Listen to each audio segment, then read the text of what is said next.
Welcome to All About Research, the go-to podcast for busy teachers delivering NCFE Level 1 to Technical Awards. Hosted by myself, Rachel.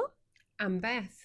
We're both experienced provider development officers here at NCFE, Each bite-sized episode is packed with practical insights, top tips, and expert guidance on all things research.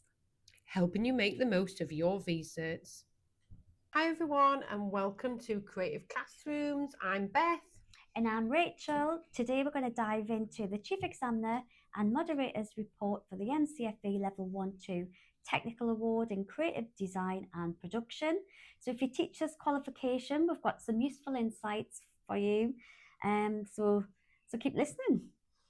So let's start with the basics. The qualification is linear and learners must take both the exam and the non-exam assessment in the same series. There's only one chance, no resits, so getting it right first time really matters. Absolutely, and the report shows that learners generally engage well with both the exam and the non-exam assessment, but there are some areas where we can help them improve, especially around the extended responses and evaluation tasks.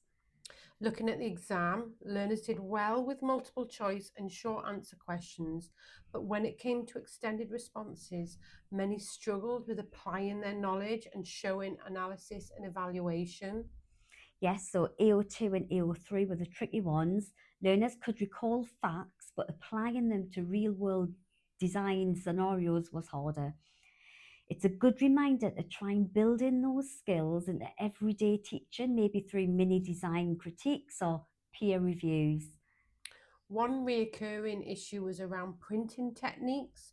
Learners often confused advantages and disadvantages, especially with hand block printing. So, a bit more targeted teaching here could really help.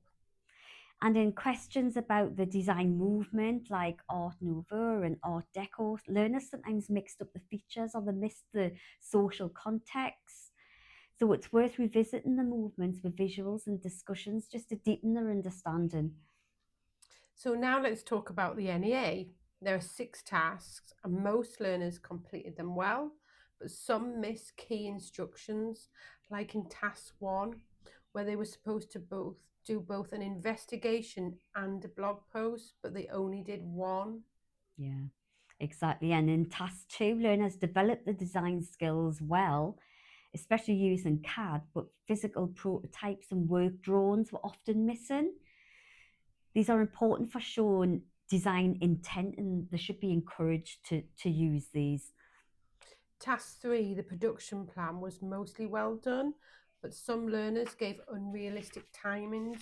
It's a good idea to practice planning with real materials and time constraints to build in that skill.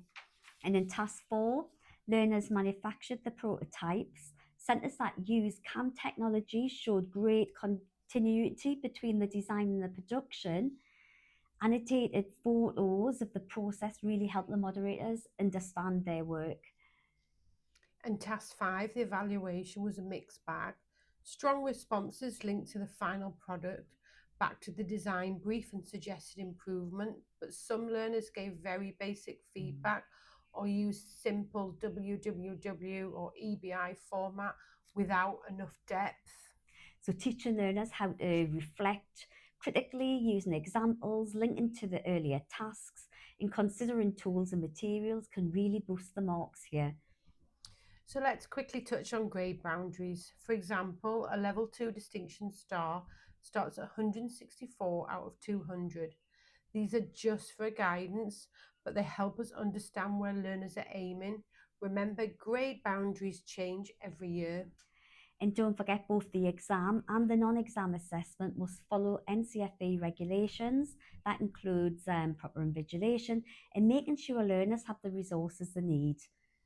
So what's the key takeaway for teachers? Well, so support your learners with applying the knowledge, encourage deeper evaluation, and make sure they understand the full design process from research back to reflection. And of course, stay organised with the admin. Thanks for listening, and if you found this episode helpful, please share with your colleagues and subscribe for more insights. And if there's a topic you'd like us to cover next time, just let us know. And until then, keep inspiring those future designers. Bye. Bye bye. If you found this episode helpful, don't forget to follow, share, or leave a review. Until next time, be prepared And know we're here for you. and stay connected.